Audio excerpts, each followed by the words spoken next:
April 26, 2024 started cool and crisp across the Central Plains.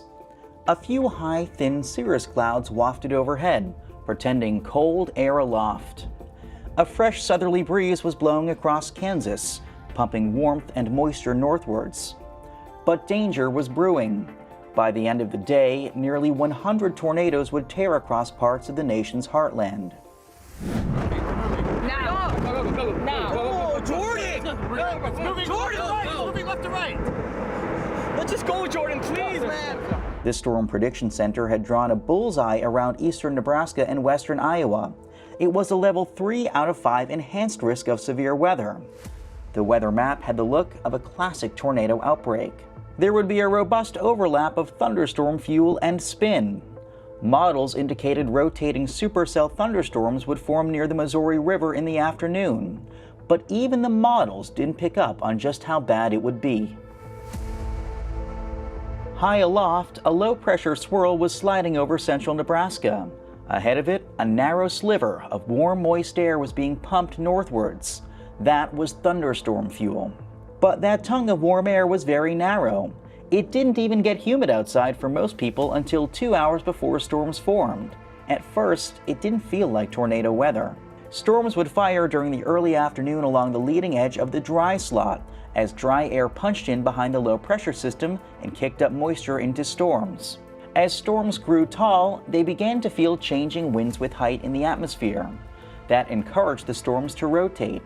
Spin was greatest near the low-pressure center, and that's exactly where I was. Huge tornado, quarter-mile wide, right in front of me. This is in Tennant, in southwest Iowa. Tornado emergency in effect. Tornado emergency. Seek shelter now.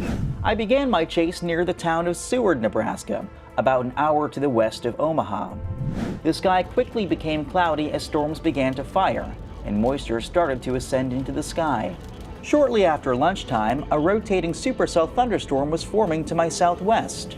I dropped south, got into position, and waited. The National Weather Service has issued Tornado Watch number 140, effective until 7 p.m. We're just about to see a tornado touch down with this cell. Hasn't yet. It may do so in the next few moments. There is the funnel cloud. It's about halfway down to the ground right now. I'm in the forward flank downdraft. And you can see, there's the flat base, there's the updraft region, and right there is where we're watching for a possible tornado in the next few moments. As the storm moved north, I did too. Moments later, I pulled to the side of the road to take in the storm's mesmerizing supercell structure. If you like this video and want to see more like it, click on the like button. It really helps us out a lot. And of course, if you are not subscribed to the channel, subscribe. It's totally free. And click on that notification bell. That way you always know whenever we drop a new video or whenever we go live. I drove north again, parking beneath the edge of the rotating updraft. The Weather Service discontinued the tornado warning, but my gut told me the storm was actually intensifying. Air was spiraling in from all sides, feeding the plume of swirling winds that towered to 40,000 feet. Meteorologists call this the mesocyclone, and it was strengthening. We have something called an RFD punch right here. Dry, cool air on the backside, punching and tightening the spin. There's the spin. It is really trying here, folks, near Seward, Nebraska. Look at that. Obvious spin. This could put down a tornado at any time, and my goodness, it is really trying. Whatever circulation there is or is not will cross the road right in front of me. It is incipient at this point.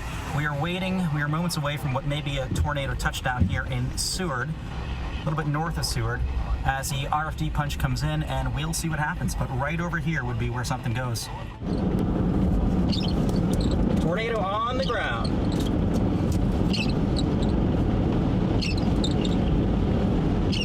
All right, gang, we have an unwarned tornado right now with multiple vortices crossing the road shortly in front of me. This is in the town of, or just north of the town of Seward in Nebraska. Tornado on the ground.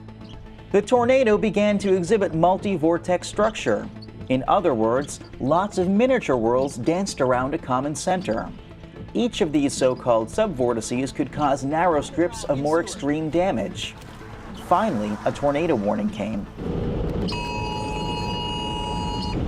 The condensation funnel disappeared, but the tornado was still very much on the ground and causing damage. but that meant its winds were invisible. Oh, semi just toppled. We're on the backside of the tornado. Here's the tornado right here. We are in the outer circulation. Let's see if everyone's okay. Fortunately, the truck driver was okay, but the tornado was still on the ground. That meant the chase was on. Multi-vortex tornado.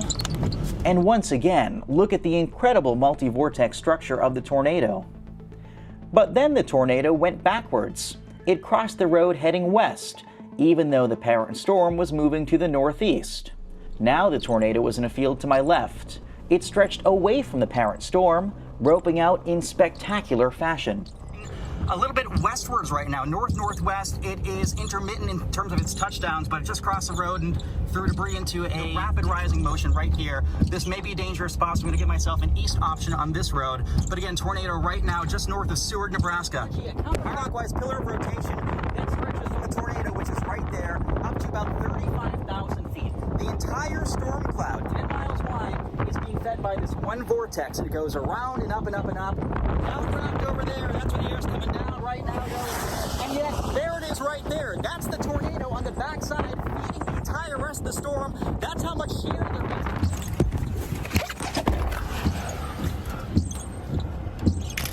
This is the most incredible thing I've ever seen. The tornado is a rope feeding the entire thunderstorm. This is one of the most amazing sights I've ever seen, and the tornado is still on the ground. Oh my God. All right, let's roll. Around that point, MyRadar storm chaser Jordan Hall was intercepting a separate tornado on a separate storm near Omaha, Nebraska. I couldn't make it there in time, but I caught the last tornado from that same storm as it passed near the town of Blair. Notice the mini funnel to the left of the main tornado. We call that a satellite vortex. Sometimes they touch down as separate tornadoes. But I didn't stop the chase. Instead, I was racing after a different target. A new tornado was developing to my south. I aimed for the town of Tennant, Iowa, and patiently waited. It's still on the ground as a multi-vortex tornado 2, approaching the town of Tennant right now. Tornado emergency in effect here in Tennant in southwest Iowa. The tornado began as a series of subvortices dancing beneath a common area of rotation. But before long, it was a massive wedge, and it was aiming right at me. This was around the time my mother was watching the MyRadar live stream from home in Massachusetts. She told me she got so nervous she had to break out the wine. If you look to the bottom right of the tornado in the adjacent field, you see a strip of dust racing into the vortex at ground level. We call that the ghost train, or rear inflow jet. Extreme winds scream along the ground, rushing into the backside of the tornado.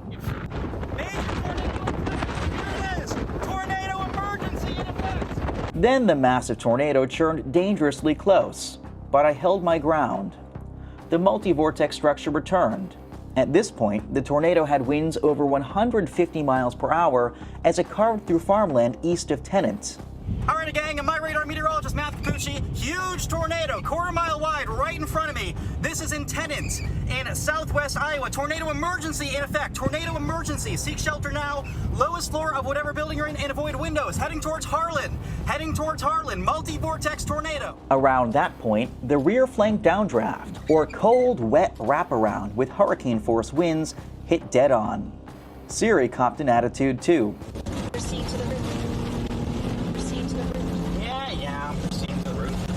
Proceed to the roof. I raced east along Highway 44 to keep up with the tornado, and that's when a building's roof soared right over my head. Major tornado hitting Harlan right now. Major tornado, multi-vortex satellites. It just destroyed structures. Unsure protecting to hit the top of Harlan. Tornado emergency. Now I want to point out a few key things here. For starters, look how small and yet intense the subvortices are. This one was probably only a few feet wide, but might have caused strips of 160 mile per hour damage. I captured a once-in-a-lifetime shot of two subvortices in focus.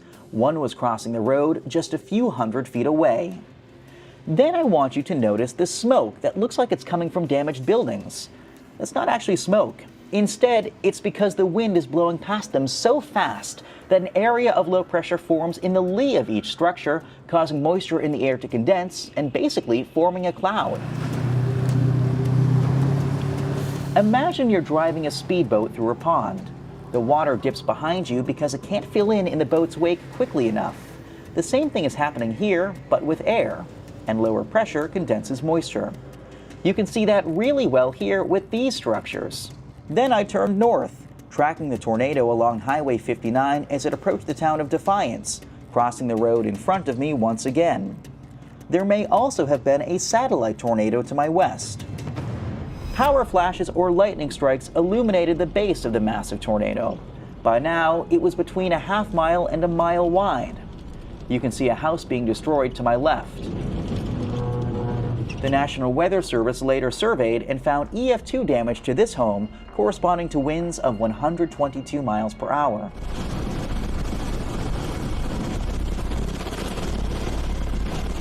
Then the tornado grew even larger as it passed to my north, a vaporous black behemoth blowing through open fields. In the end, one man would lose his life in this tornado. He had proved the only fatality of the entire outbreak. But more storms were in the offing. I was in Oklahoma chasing the next day. After all, storm season continues, and we do too. Until next time, gang, I'm MyRadar Meteorologist Matthew Cappucci.